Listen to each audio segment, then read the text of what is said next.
আপনারা বলুন, যারা বড় বড় ভাষণ দেয়, আবার ডায়মন্ড হারবারে আমি কেন জিতেছি এত ভোটে সে নিয়ে আবার কেস করেছে কলকাতা হাইকোর্টে। আমি বিজেপির নেতাদের বলি, কি দরকার এসব করার? তোমরা নিজেদের মতো ঠিক করো ডায়মন্ড হারবারে কে দাঁড়াবে। এখনো 4 বছর তো সময় রয়েছে, আবার 29-এ নির্বাচন, আবার তো 29-এ নির্বাচন লোকসভা, 4 বছর রয়েছে। 4 বছর বসে ভালো করে ঠিক করো কে দাঁড়াবে। আমি কথা দিচ্ছি, এই যে ব্যবধান, 1 ভোট হলেও ব্যবধান বাড়াবো, মানুষের উপর আমার আস্থা রয়েছে।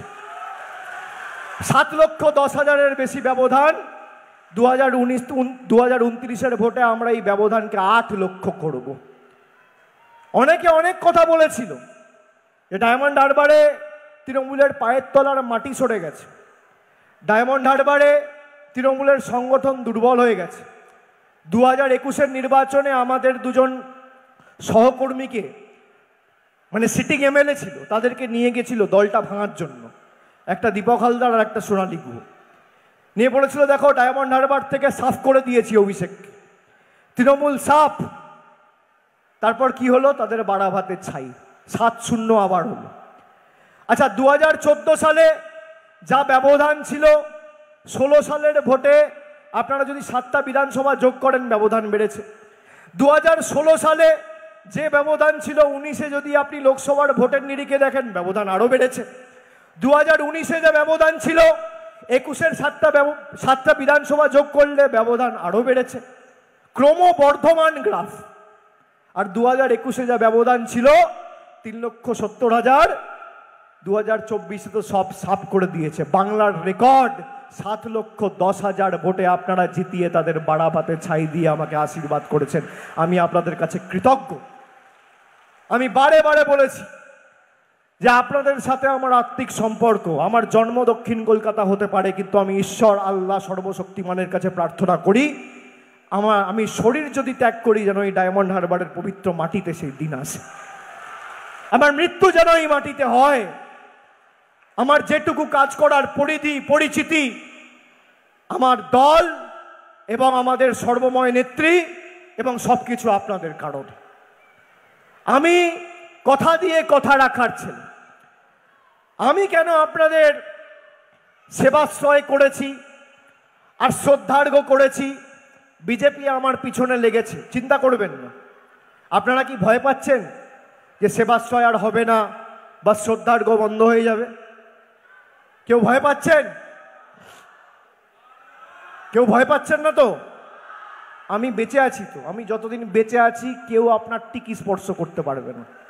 এবার 50-এর নিচে থাকবে, কথা দিয়ে গেলাম। 2026-এর লড়াই আমি ভবিষ্যৎবাণী করি না, আর যদি ভবিষ্যৎবাণী করি আমার ভবিষ্যৎবাণী ঈশ্বরের কৃপায় আশীর্বাদে মানুষের ভালোবাসায় অল্প হলেও মেলে।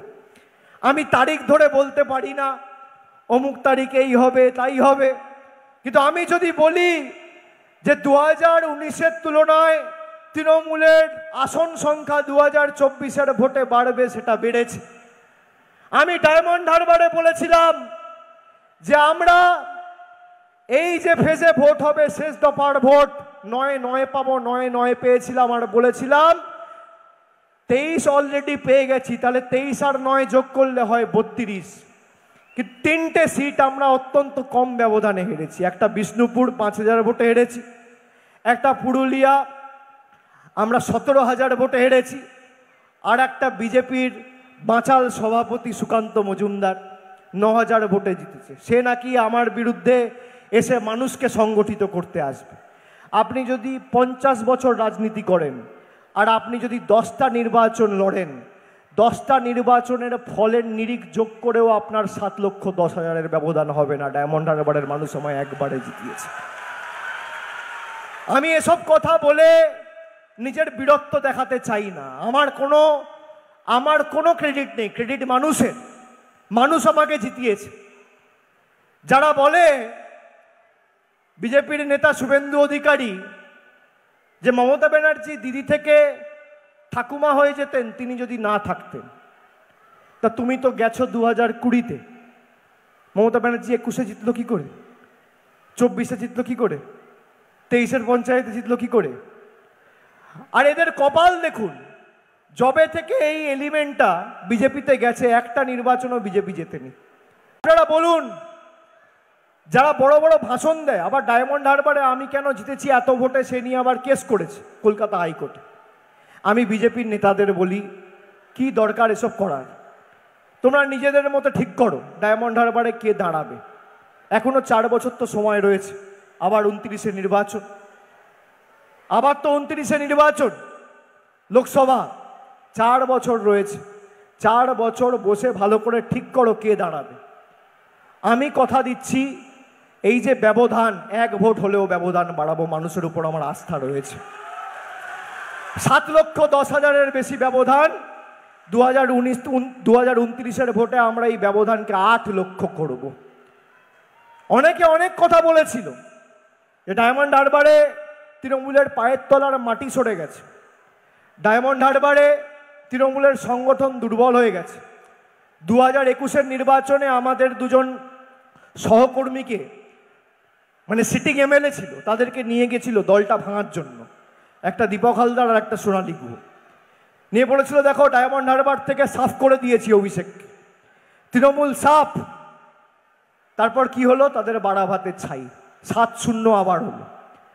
আচ্ছা, 2014 সালে যা ব্যবধান ছিল, 16 সালের ভোটে আপনারা যদি 7টা বিধানসভা যোগ করেন ব্যবধান বেড়েছে। 2016 সালে যে ব্যবধান ছিল 19-এ যদি আপনি লোকসভার ভোটের নিরিখে দেখেন ব্যবধান আরও বেড়েছে। 2019-এ যে ব্যবধান ছিল 21-এর 7টা বিধানসভা যোগ করলে ব্যবধান আরও বেড়েছে, ক্রমবর্ধমান গ্রাফ। আর 2021-এ যা ব্যবধান ছিল 3,70,000, 2024-এ তো সব সাফ করে দিয়েছে। বাংলার রেকর্ড 7,10,000 ভোটে আপনারা জিতিয়ে তাদের বাড়া ভাতে ছাই দিয়ে আমাকে আশীর্বাদ করেছেন, আমি আপনাদের কাছে কৃতজ্ঞ। আমি বারে বারে বলেছি যে আপনাদের সাথে আমার আত্মিক সম্পর্ক, আমার জন্ম দক্ষিণ কলকাতা হতে পারে, কিন্তু আমি ঈশ্বর আল্লাহ সর্বশক্তিমানের কাছে প্রার্থনা করি আমি শরীর যদি ত্যাগ করি যেন এই ডায়মন্ড হারবারের পবিত্র মাটিতে সেই দিন আসে, আমার মৃত্যু যেন এই মাটিতে হয়। আমার যেটুকু কাজ করার পরিধি পরিচিতি আমার দল এবং আমাদের সর্বময় নেত্রী এবং সবকিছু আপনাদের কারণ। আমি কথা দিয়ে কথা রাখার ছেলে।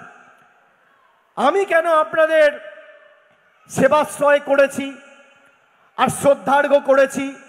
বিজেপি আমার পিছনে লেগেছে, চিন্তা করবেন না। আপনারা কি ভয় পাচ্ছেন যে সেবাশ্রয় আর হবে না বা শ্রদ্ধার্ঘ্য বন্ধ হয়ে যাবে? কেউ ভয় পাচ্ছেন?